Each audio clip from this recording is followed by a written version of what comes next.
Hello बच्चों, मैं अस्तित राठौर अपने YouTube channel maths by Astit sir पर आप सभी लोगों का स्वागत करता हूं। बच्चों, मैं अपने वादे के अनुसार जैसा कि मैंने आप लोगों से वादा किया था कि मैं आपको एक एक बुक कंप्लीट करवा दूंगा, तो उन बुकों में से मैंने एक बेसिक बुक आज उठाई है, आर.एस. अग्रवाल। अब ये आर.एस. अग्रवाल किताब को हम लोग शुरू कर रहे हैं तो पूरा खत्म करके ही छोड़ेंगे।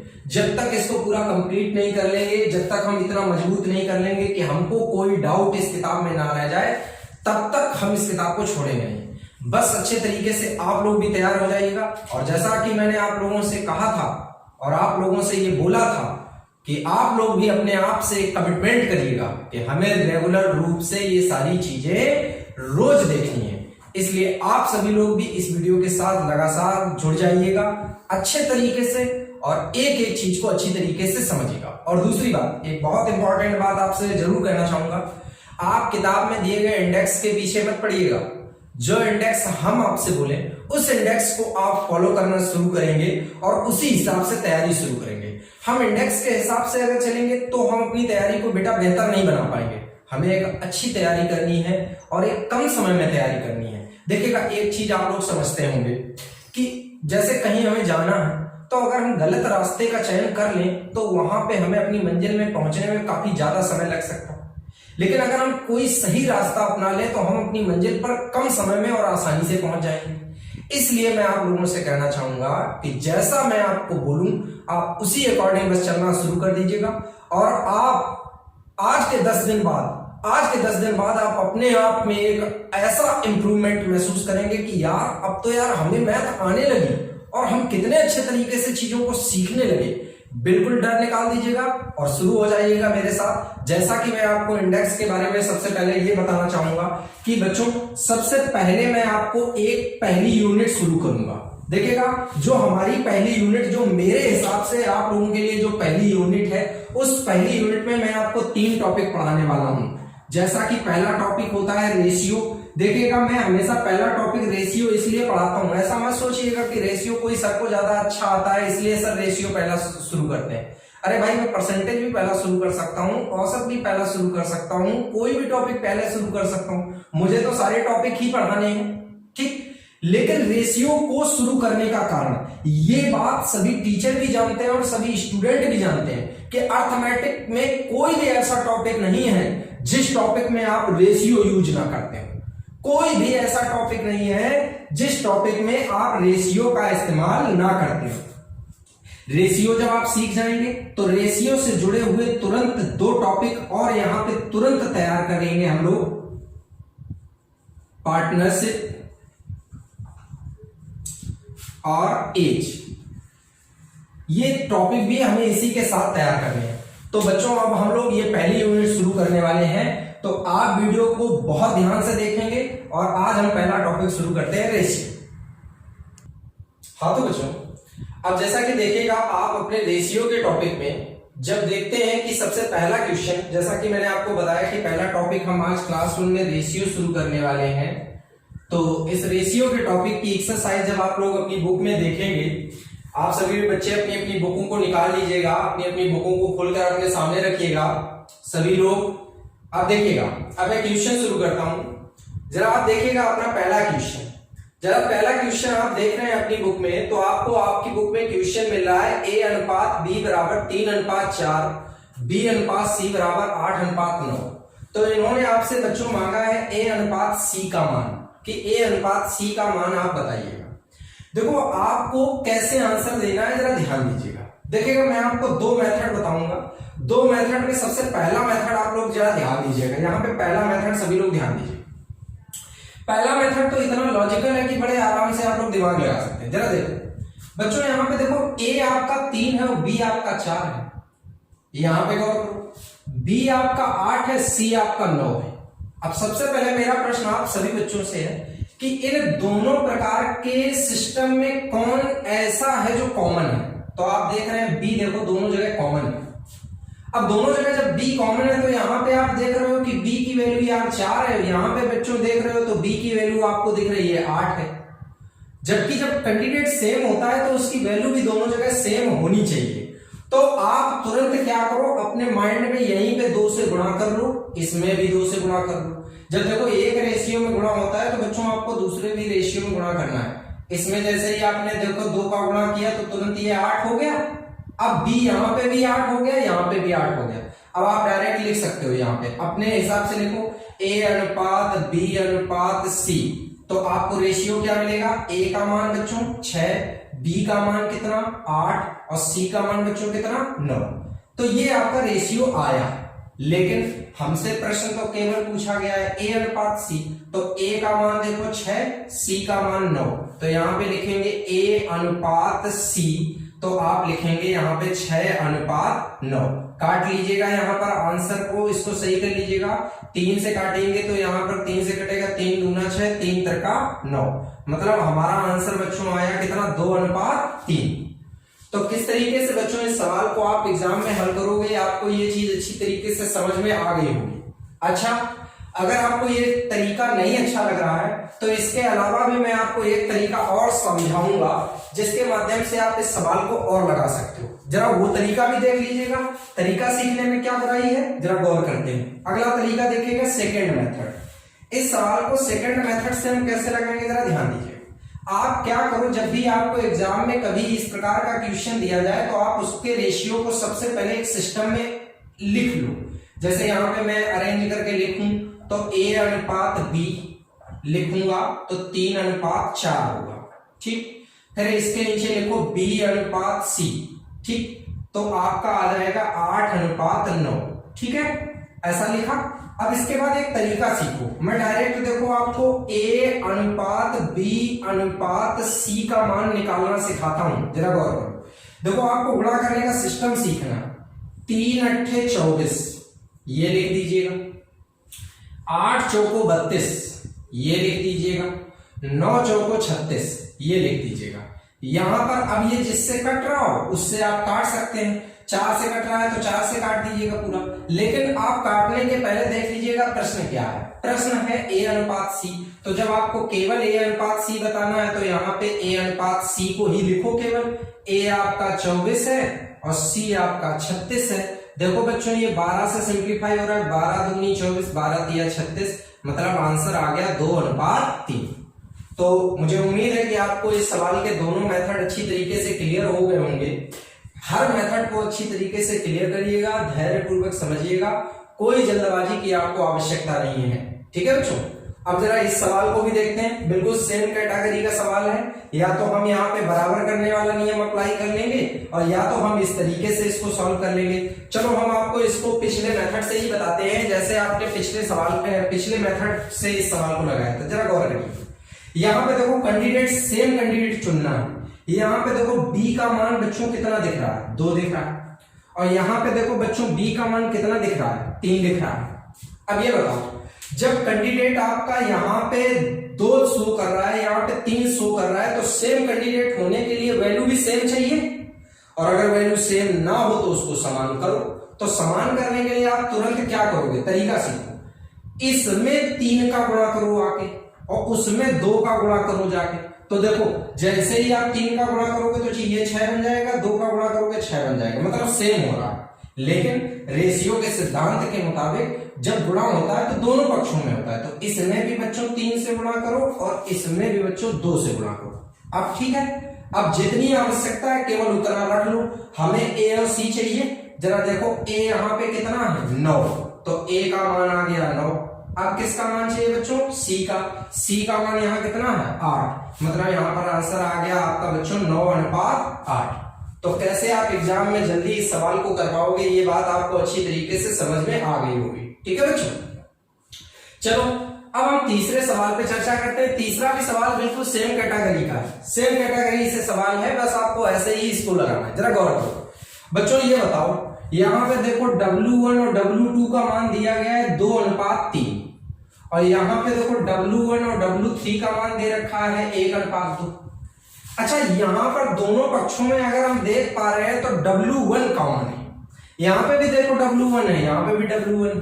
बस एक छोटी सी समस्या ये है कि W1 का मान यहाँ पे देखो आप देख रहे होंगे तो 2 दिख रहा है, और यहाँ पे बच्चों क्या दिख रहा है, 1, जबकि वैल्यू दोनों जगह समान होनी चाहिए। तो समान करने के लिए गुणा का नियम अप्लाई करिएगा।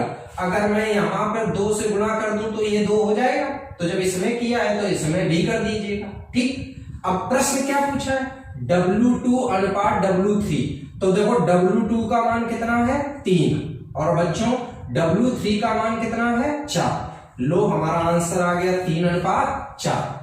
तो मुझे उम्मीद है कि आपको ये वाले सवाल वाली ट्रिक आपको ज्यादा अच्छी लग रही होगी और बहुत अच्छे से सवाल आपको क्लियर भी हो रहा होगा। ठीक है बच्चों, चलो अब अपने चौथे सवाल को हम देखते हैं कि चौथा सवाल हम एग्जाम में कैसे सॉल्व करेंगे। बड़े धैर्य पूर्वक समझिएगा, देखिएगा जिस प्रश्न में मैं आपको प्रश्न के साथ ऑप्शन भी लिख दूं तो तुरंत समझ जाइएगा कि वो प्रश्न ऑप्शन से लगाने वाला है। देखो ऑप्शन से कैसे आप इस सवाल को लगाओगे, देखो क्या पूछा है, यदि ए बी बराबर 64 तो मतलब इन चार में से कोई सही होना चाहिए। ठीक, ये कह रहे हैं कि किस तरीके से इनमें से दिया गया कौन सा सिस्टम ऐसा है जो ए बी बराबर 64 दे सकता है। तो सबसे पहले तो इस सिस्टम को समझने के लिए बच्चों आप हमारी एक बात को अच्छी तरीके से समझिएगा। एक नियम आपको मैं यहीं पे तुरंत का तुरंत समझाता हूं, तुरंत तैयार भी करवाता हूं। एक समानुपाती विभाजन सिद्धांत याद रखिएगा।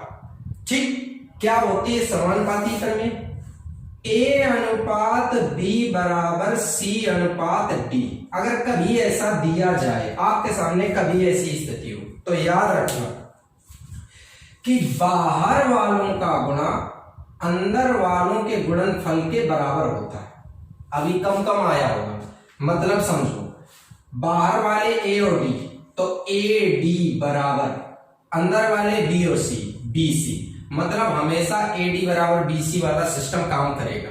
अब इनमें से जो भी ऑप्शन इस सिस्टम से हल होकर अगर ये दे देगा तो वही ऑप्शन आपका सही हो जाएगा। चलो चेक करते हैं। देखो इसका और इसका गुणा और इसका और इसका गुणा करने से क्या कभी ऐसा बन सकता है, संभव ही नहीं है, गलत हो गया। देखो अगला, इसका और इसका गुणा और इसका और इसका गुणा करने से क्या कभी ऐसा आ सकता है, नहीं आ सकता, ये भी गलत हो गया। जरा ये चेक करते हैं बच्चों, इसका इससे गुणा और इसका इससे गुणा करने पर क्या कभी ऐसा सिस्टम क्रिएट हो सकता है, नहीं हो सकता, मतलब ये ऑप्शन भी गलत हो गया। जरा चौथा ऑप्शन देखिए, जैसे ही इसका और इसका गुणा और इसका और इसका गुणा करेंगे तो देखो 32 दूनी 64 और a इंटू बी का मान ए बी, तो हल होके आया ए बी बराबर 64। देखोगे बच्चों तो आपके चौथे ऑप्शन से आपका ये सिस्टम सेटिस्फाइड हो रहा है, इसका मतलब हमारा कौन सा ऑप्शन सही है, फोर्थ ऑप्शन। तो किस तरीके से बच्चों आपको ये सवाल लगाने अच्छी तरीके से आपको सवाल समझ में आ गए होंगे। अब जरा हम अगले प्रश्नों पे चर्चा करते हैं। हाँ तो बच्चों अब जरा देखिएगा अगले प्रश्न से हम लोग देखना शुरू करते हैं। देखिएगा अगला प्रश्न किस तरीके से हमारे एग्जाम में दिया मतलब किताब में दिया गया है, आप सभी लोग किताब में देखेंगे तो आपको 5वां प्रश्न लिखा हुआ है बच्चों, ए अनुपात बी बराबर 3 अनुपात 4, बी अनुपात सी बराबर 4 अनुपात 7। तो इन्होंने मान मांगा है आपसे a plus B plus C upon C का। देखो बच्चों सबसे पहले तो एक बात समझ लो, वैसे ये प्रश्न तो बेहद आसान है, लेकिन जब भी कभी इस प्रश्न को हल करने की नौबत आ जाए तो सबसे पहला काम होता है स्टूडेंट का कि वो आप a अनुपात b अनुपात c का मान निकालो, तब आप इसको हल करो। तो देखो ये मान कैसे निकालेंगे जरा देखिए। ये बताओ बच्चों यहाँ पे b का मान कितना है 4 और देखो बच्चों यहाँ पे भी b का मान कितना है 4। आप देखेंगे दोनों ही मतलब दोनों ही प्रकार के रेशियो में b का मान समान दिया गया। तो जब दोनों प्रकार के रेशियो में b का मान समान दिया है तो कोई टेंशन है ही नहीं, सीधे आप लिख लीजिएगा 3 अनुपात 4 अनुपात 7। अच्छा मेरे बच्चों मेरी बात को गौर से सुनो, अगर समान ना होता तो सबसे पहले आप पुराने वाले नियम से इसको समान करते और तब उसके बाद सवाल लगाना शुरू करते। अब देखो अब जब एबीसी का रेशियो मिल गया, अब हमें इसका मान चाहिए, बेहद आसान, a प्लस बी प्लस सी, तो रख दो 3 प्लस 4 प्लस 7, ठीक, और बटे क्या है c का मान क्या है 7, तो 3 4 7 7 14 बटे 7, मतलब 7 दूनी 14, तो आंसर बच्चों कितना आया 2। तो किस तरीके से आप बच्चों इस सवाल को सॉल्व करोगे आपको अच्छी तरीके से समझ में आ गया होगा। चलो अगला प्रश्न देखते हैं हम लोग। देखो कई बार ऐसे प्रश्नों को देखकर स्टूडेंट परेशान हो जाते हैं, इनको लगाने में दिक्कत महसूस करते हैं। तो देखो कैसे आपको सॉल्व करना है। देखो सबसे पहले तो वही जैसे सवाल आपके सामने लिखा है, सवाल में देखो परसेंट देखा, बटे में क्या आया 100। अब 20 का पढ़ा तो आते होगा ना, 20 तिया 60 और 20 पंचे 100, इतना सॉल्व कर लिया। अब जरा गौर करो, देखो यहां पे लिखा क्या है, a इंटू का मतलब इंटू 3/5 बराबर उधर b इंटू 3/4। देखो इससे ये कट गया। अब थोड़ा सा दिमाग माइंड अपना सही से रखना, दिमाग लगाना। यहां पर यार हम b को नीचे खींच रहे हैं, जरा गौर करो, b को नीचे ला रहे हैं किसके, a के, और इसको 5 को ऊपर शिफ्ट कर दे रहे हैं। तो बनेगा क्या, a/b बराबर 5/4। मतलब हमारा आंसर आ गया बच्चों यहां पर a/b बराबर कितना, 5/4। आप लोग समझ गए होंगे कि किस तरीके से आपको ये सवाल लगाना है। अच्छी तरीके से ये सवाल आपको क्लियर हो गया होगा। ठीक है बच्चों, चलो अब यहाँ पर अगला 7वां प्रश्न देखते हैं। 7वां प्रश्न किस तरीके से हमको लगाना है, जरा ध्यान दीजिएगा आप सभी लोग, बहुत अच्छी तरीके से प्रश्न पे ध्यान दीजिएगा किस तरीके से आप 7वां प्रश्न लगाएंगे। बच्चों दिया गया है a बराबर b का 4/5 और लिखा है b बराबर c का 5/2, तो a/c मांगा है। तो देखो सबसे पहले क्या करो, थोड़ा ध्यान दो यार, कुछ करना ही नहीं है, इसको पकड़ के बटे में ले आओ और इसको पकड़ कर बटे में ले आओ। देखो आपको वहां पे सवाल में नहीं काटना है, आपको कॉपी पे ये काम करना है, मैं ये डायरेक्ट कर दे रहा हूं, थोड़ा ध्यान दो। जब मैं इस b को खींचकर नीचे लाऊंगा तो बनेगा a/c, सॉरी a/b, ठीक। और इधर जब c को नीचे लाऊंगा तो देखो ये हो जाएगा b/c, ठीक। अब जरा गौर करो यार, हम कॉमन कैंडिडेट देखते हैं, b यहां पे कितना है 5 और b यहां पे भी कितना है 5। अगर दोनों जगह सेम कंडीशन में दिया गया है तो कोई बदलाव करने की जरूरत है ही नहीं। मतलब आप समझ गए कि a/b/c अगर हमें लिखना पड़े तो a का मान 4, b का मान 5 और c का मान 2 इस्तेमाल करेंगे, ठीक। लेकिन बच्चों हमसे तो सिर्फ मांगा है a/c, तो a/c मांगा है तो a का मान 4 और c का मान 2, तो हल करने पे आपका आंसर आया 2:1। तो किस तरीके से आपको बच्चों आंसर निकालना है, आप अच्छी तरीके से समझ गए होंगे कि कैसे आप इस सवाल को सॉल्व करेंगे। ठीक है बच्चों, अब चलो हम अगले प्रश्न को भी देखते हैं। अगला प्रश्न कैसे सॉल्व करेंगे, जैसे दिया है x अनुपात y बराबर 12:5 और z अनुपात y बराबर 21:16 और हमसे x z का मान मांगा है। अरे भाई अब तो आप यार इस सवाल को लगाना सीख चुके हो, तो पहले माइंड में कैलकुलेट करना सीख लीजिएगा, तुरंत माइंड में कैलकुलेशन शुरू करिएगा। यार देखो आप देख रहे हो b का y यहाँ पे कितना है 5 और y यहाँ पे कितना है 16, जबकि आप जानते हो जब कैंडिडेट सेम होता है तो वैल्यू दोनों जगह सेम होनी चाहिए। अगर सेम ना हो तो समान करो। तो एक काम करिएगा, इस 16 का गुणा यहाँ पे कर दीजिएगा और इस 5 का गुणा यहाँ पे कर दीजिएगा। ठीक है बच्चों, तो जब करते हैं तो दोनों पक्षों में गुणा करते हैं, इसमें भी करना पड़ेगा और इसमें भी करना पड़ेगा, ठीक। अब करने के बाद हमसे मान केवल किसका मांगा है, x अनुपात z। देखो एक बात और सलाह आप लोगों को दूंगा कि आप एकदम ऐसा ना किया करिएगा कि जैसे आपने कैलकुलेशन लिखा तो अगर बड़ा कैलकुलेशन है तो गुणा भाग तुरंत मत करो यार, पहले उसको सेट कर लो फिर काटो, आसान हो जाएगा। अन्यथा पहले आप तो गुणा करने में आपका समझ आएगा, फिर काटने में हो सकता है कि आप काटने में गलती कर दो। तो इसलिए जैसा लिखा है वैसे ही लिख दो। x का मान देखो 12x16 लिखा, अनुपात z का मान यहां पर देख रहे हो कितना है 21x5। अब जितना मैक्सिमम काट सकते हो वो काट दो। तो यहाँ पे हम देख रहे हैं 3 से कट रहा है, 3 चौको 12, 3 से काटा 3 7 21। अब 16 चौको कितना हो गया 64 हो गया और यहाँ पर बच्चों 7 पना कितना हो गया 35 हो गया। तो हमारा आंसर आ गया बच्चों 64:35। तो किस तरीके से आपको बच्चों ये सारे सवाल लगाने हैं, आपको अच्छी तरीके से एक सवाल क्लियर हो गया होगा। आप हर सवाल का सॉल्यूशन आराम से नोट करते जाइएगा, वीडियो को रोक कर सॉल्यूशन नोट करिएगा। कोई भी ऐसा सवाल नहीं होना चाहिए जिसका सॉल्यूशन आपकी कॉपी पे ना हो। यार मैं आपको एक एक प्रश्न से मिलाना चाहता हूं, मैं आपको हर सवाल का सॉल्यूशन सिखाना चाहता हूं, इसलिए मैं खुद एक एक सवाल आपके सामने बोर्ड पर लिखकर आप लोगों को सिखा रहा हूं। आप लोग भी निरंतर इस सभी चीज को फॉलो करते जाइएगा, नोट करते जाइएगा। अब अगले सवाल देखते हैं हम लोग। हाँ तो बच्चों अब जरा देखिएगा, यहाँ पर अगला क्वेश्चन आपके सामने 9वां नंबर क्वेश्चन क्या लिखा हुआ है। लिखा हुआ है 2a बराबर 3b और लिखा है 4b बराबर 5c, तो a अनुपात c ज्ञात करो। तो सबसे पहले तो इसका सेटलमेंट सही बिठाइएगा, तब आप सवाल लगा पाएंगे। अब करना क्या है, जरा गौर करो, बड़े आराम से समझो। यार b को पकड़ के नीचे ले जाओ, इस 2 को पकड़ के उधर नीचे ले जाओ, तो कैसा बनेगा, जरा सोचो, माइंड में इमेज करो। a बटे b बराबर 3 बटे 2 आया समझ में। अब इसको जरा देखो, किसको, c को पकड़ के नीचे लाओ और 4 को पकड़ के उधर ले जाओ, तो बनेगा b बटे c बराबर 5 बटे 4। अब जरा आप गौर करो, अरे यार यहाँ पे देखोगे तो b का मान कितना दिया है, 2 दिया है, और यहाँ पे देखो b का मान कितना दिया है, 5 दिया है। मतलब जब कैंडिडेट सेम है तो वैल्यू दोनों जगह सेम होनी चाहिए, तो सेम करने के लिए तुरंत गुणा कर लो। अब गुणा करने के लिए क्या करेंगे, यहाँ पे गुणा किससे करेंगे, 5 से, और यहाँ पर गुणा किससे करेंगे, 2 से।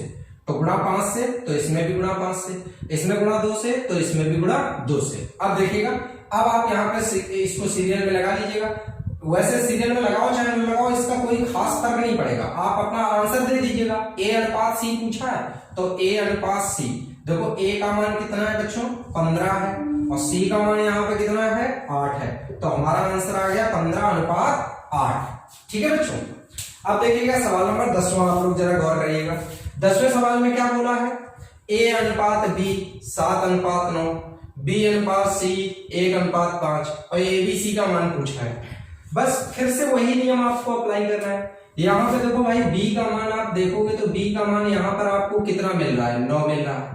यहाँ पे देखो b का मान आप देख रहे हो तो कितना मिल रहा है, 1 मिल रहा है, और जबकि वैल्यू समान होनी चाहिए, तो तुरंत आप यहाँ पे किससे गुणा करोगे, 9 से, तो इसमें भी गुणा किससे, 9 से। आपका आंसर आ गया a का मान 7, b का मान 9, और यहाँ पर c का मान बच्चों कितना आ रहा है आपका, 9×45। ये हमारा आंसर हो गया। तो किस तरीके से आपको बच्चों ये सवाल लगाने हैं, आपको अच्छी तरीके से ये सारी चीजें आपको इस एग्जाम इस क्वेश्चन में क्लियर हो गई होंगी। बस आपको एक चीज का ध्यान रखना है कि हर वीडियो को कंप्लीट देख के उसको अच्छी तरीके से समझ लेना है, और अगर ना समझ में आए, कोई भी सवाल आपको ना समझ में आए, तो वीडियो को फिर से देखो।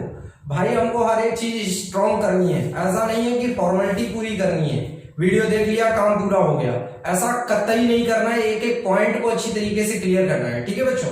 और इसके अलावा एक विशेष बात हमेशा याद रखिएगा, बस आपको लगातार हमारे साथ जुड़ के रहना है और लगातार अपना सहयोग बनाए रखना है। आप सभी बच्चों को चैनल सब्सक्राइब करना है और ज्यादा से ज्यादा शेयर करना है। ठीक है बच्चों।